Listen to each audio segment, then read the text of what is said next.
तो अब हम लोग पहुंच जाते हैं अपनी प्रश्नावली के तीसरे प्रश्न में, और जिसमें हमें दो जो समीकरण दे रखे हैं, जो समीकरण युग्म है हमारा वो क्या दे रखा, 8x धन 5y बराबर 9।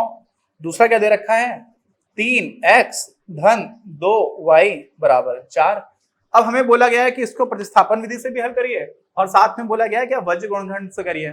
ठीक है, तो दोनों से हम लोग करके देख लेते हैं। ये हमारी होगी पहली इक्वेशन, ये हमारा हो गया दूसरा समीकरण।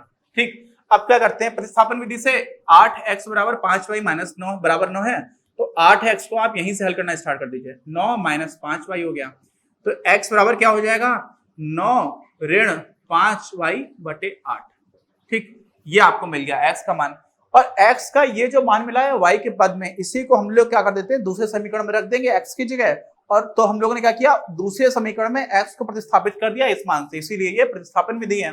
तो यहाँ पर क्या हो जाएगा, दूसरा समीकरण में देखिए 3, और x की जगह आप ये रख दीजिए 9 ऋण 5y बटे 8 धन 2y बराबर 4। ये हमारा दूसरा समीकरण है। अब क्या करेंगे, अब पूरे समीकरण को हम क्या कर देते हैं, 8 से गुणा कर देते हैं। ठीक है, 8 से गुणा करेंगे तो क्या हो जाएगा, क्योंकि ये वाला 8 कट जाएगा, यहाँ पर 8 दूनी 16y हो जाएगा, यहाँ पर 8 को 32 हो जाएगा, तो 8 से गुणा कर देते हैं। पूरे में हम लोग क्या कर देते हैं, 8 से गुणा कर देते हैं, तो आसान हो जाएगा थोड़ा सा देखने में। तो क्या हो जाएगा, अपने को क्या मिलेगा, 3 नेम 27 माइनस 5 न्यू 15y, 8 दूनी 16y और 8 चौको 32। ठीक, ये आपको मिल गया, ये आपको 32 लिखा हुआ है। अब क्या हो जाएगा, 16y से 15y चला जाएगा तो क्या मिलेगा, आपको मिलेगा y, और ये क्या है 27 है, 32 से घट जाएगा, तो सीधा सीधा आपको y बराबर 5 मिल गया। बड़े आसानी से उत्तर आ गया। हालांकि एक दो स्टेप्स मैंने थोड़ी सी चोरी कर ली है, थोड़ा जल्दी कैलकुलेशन कर दिया। ठीक, अब क्या करते हैं, x का मान निकालना है, तो x का मान अपने को पता है, x बराबर क्या है, x बराबर है 9 माइनस 5y, तो 5 में 5 गुणा करेंगे तो 25 हो जाएगा। ठीक, यहाँ पर मैंने एक इक्वेशन नहीं, एक थोड़ी सी स्टेप छोटी करने के लिए जल्दी कर दिया। तो 9 से आप 25 घटाएंगे तो क्या मिलेगा राजा बाबू, आपको मिल जाएगा माइनस 16 बटे 8, तो y आपको सॉरी x आपको मिल गया क्या, -2। तो यहाँ पर मैंने क्या किया है, थोड़ी थोड़ी इक्वेशंस तो नहीं खाई है, बट स्टेप्स छोटी छोटी सी जल्दी करने के लिए खत्म कर दी। अब इसी को वज्र गुणनखंड से करके देखते हैं। तो करते हैं, कैसे करेंगे, x y एक x के नीचे आप क्या लिखोगे, b1/b2, तो आपका आ जाएगा 5 2, फिर c1/c2। अब देखो यार, c1 जो है ना, इसी को आप स्टैंडर्ड फॉर्म में लिखोगे तो क्या हो जाएगा, ये हो जाएगा -9 बराबर 0, ये हो जाएगा ऋण 4 बराबर 0। ये आपका समीकरण बनेगा। आई बात समझ में। तो हम लोग को क्या करना था, स्टैंडर्ड फॉर्म की बात करते हैं, जब भी हम लोग वज्र गुणनखंड की बात करते हैं तो यहाँ पर स्टैंडर्ड फॉर्म में लिखते हैं। तो यहाँ पर c1/c2 में क्या आएगा, -9 बटे -4। यही गलती मत करिए, यही बहुत लोग गलती कर देते हैं। ठीक है, आगे बढ़ते हैं। c1/c2 हो गया, फिर a1/a2 8 और 3, फिर b1/b2। अपॉन की बात तो नहीं है, यहाँ पर b1 b2 ही लिखते हैं। अच्छा, अब यहाँ से देखिए क्या हो जाएगा, x बटे 5 चौको 20, यानी कि ऋण के साथ हो जाएगा। फिर आप ऋण का चिन्ह लगाओगे, 2 नेम 18, तो ऋण का चिन्ह लगाया हुआ है और माइनस आपको 18 मिल रहा है। ठीक, तो ये किसके बराबर हो गया, अरे ऐसे आप करते हो ना, ऊपर से नीचे करते हो तो उसको एज इट इज लिख देते हो, फिर ऋण का चिन्ह लगाते हो और नीचे से ऊपर गुणा करते हो, तो ये हो गया। ऐसे ही y बटे किया तो क्या करोगे, -9 का आप 3 में गुणा करोगे तो क्या हो जाएगा, -27 ऋण 27, फिर ऋण लगा दिया, नीचे से ऊपर गुणा किया, तो ये क्या है ऋण 32, तो आपने ऋण 32 लिख दिया। और ये किसके बराबर है, 1/8 दूनी 16 ऋण 3 15। तो ये तो आपको दिख जा रहा है कि 16 से 15 जाएगा, 1 बचेगा, 1/1 यानी कि 1 हो गया। तो ये तो आपका कितना हो गया, 1। अब इसका मतलब y जो है सीधा सीधा आप मान निकाल दोगे, तो y कितना हो जाएगा, y जो है यहाँ से सीधा सीधा दिख रहा है -27 है, और इसमें माइनस माइनस यानी कि प्लस 32 जोड़ दिया, तो y बराबर क्या हो गया 5। और यहाँ से देखिए x के लिए क्या हो जाएगा, x के लिए हो जाएगा क्या आपका सीधा सीधा -20 है, और माइनस माइनस यानी कि प्लस 18, तो -2 रह जाएगा, तो x बराबर ऋण 2। तो यहां से हालांकि देखिए ये इसमें क्या किया हम लोगों ने, कुछ भी नहीं किया। देखो आराम से कोई संख्याएं लिखी, उसके बाद से सीधे सीधे में मान मिल जा रहा है। और यहाँ पे क्या करना था, यहाँ पे थोड़ी में गुणा भाग करना पड़ा यार, जबकि मैंने यहाँ पर छोटी छोटी स्टेप्स को गायब किया है जल्दी कैलकुलेशन के लिए। तो यहाँ की तुलना में ये ज्यादा आसान है। बस इसमें गलती क्या नहीं करनी है कि जो c1/c2 था, हमें क्या दे रखा था, हमारी स्टैंडर्ड इक्वेशन में हमें ये दे रखा था पहले बराबर 9 बराबर 4।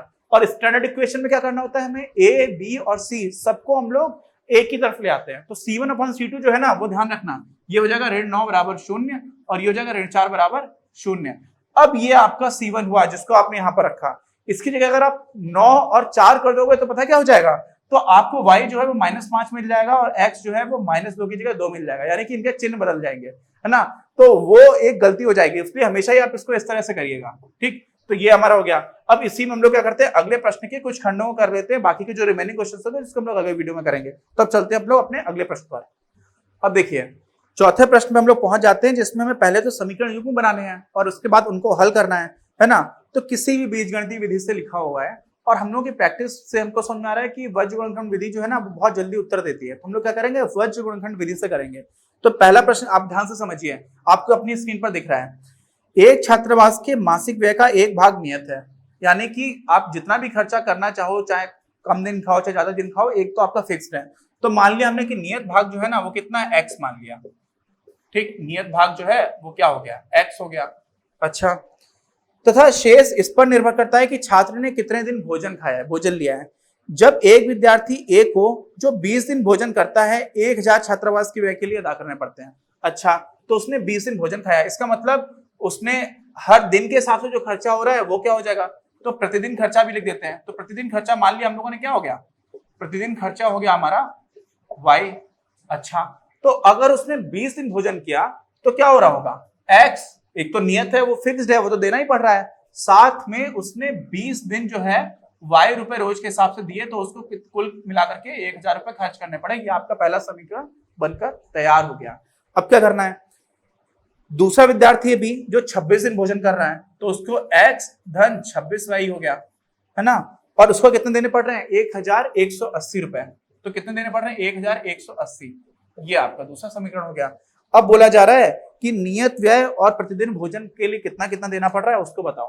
तो मैंने भी आपको बोला था कि हम लोग वज्र गुणनखंड से करेंगे, हमें आसानी से दिख जाएगा, लेकिन यहाँ पर तो आपको दिख रहा है सीधा सीधा, क्या दिख रहा है, विलोपन विधि। ये भी x है, ये भी x है, सीधा सीधा विलोपन विधि का प्रयोग कर देते हैं, ठीक। ये x से x कट जाएगा, ऋण किया, यहाँ पे भी ऋण किया, यहाँ पे भी ऋण किया, ये कट गया, ये हो गया आपका ऋण 6y और ये क्या हो गया, ऋण 180। ऋण ऋण कट गया, y बराबर आ गया 30। यानी कि जिस दिन भोजन कर रहे हो प्रतिदिन जो व्यय है वो हर दिन का सिर्फ 30 रुपए का खर्चा है। अच्छा, x का मान क्या हो जाएगा, कहीं पर भी x का मान डाल दीजिए। आप x का निकालेंगे यहां से 20 गुणे क्या करना रहेगा, 30 बराबर क्या हो गया, 1000। देखिए पहला समीकरण अपना, तो x बराबर यहां से आपका आ गया 400। बस ये हो गया 600, 1000 से 600 घटाओगे तो 400 आ जाएगा, ठीक। ये हमारा पहला प्रश्न हो गया। दूसरा प्रश्न करते हैं। दूसरा प्रश्न बोलता है कि एक भिन्न है वो 1/3 हो जाती है, कब हो जाती है, जब उसके अंश से 1 घटा दिया जाता है। अच्छा, और वह 1/4 हो जाती है जब हर में 8 जोड़ दिया जाता है, ठीक। तो हम मान लेते हैं कि जो हमारी भिन्न थी वो क्या थी, x/y थी। अच्छा, तो पहली बात क्या बताई जा रही है कि जब आप उसके क्या कर रहे हो, अंश से 1 घटा दे रहे हो, तो अंश क्या है इसमें, x/y में अंश क्या है, x है और हर क्या है, y है। तो अंश से आपने 1 घटा दिया, हर के साथ कोई छेड़खानी नहीं की, तो क्या बता रहा है कि 1/3 हो जाती है, तो ये 1/3 के बराबर हो गया। अच्छा, ये हमारा पहला समीकरण बन गया। दूसरा समीकरण क्या बन रहा है कि अगर आप उसके हर में 8 जोड़ दे रहे हो, तो हर में 8 जोड़ दो, हमारी भिन्न क्या है, x/y, तो हर में आपने 8 जोड़ दिया, ये हो जा रहा है आपका 1/4 के बराबर, 1/4 हो जाता है।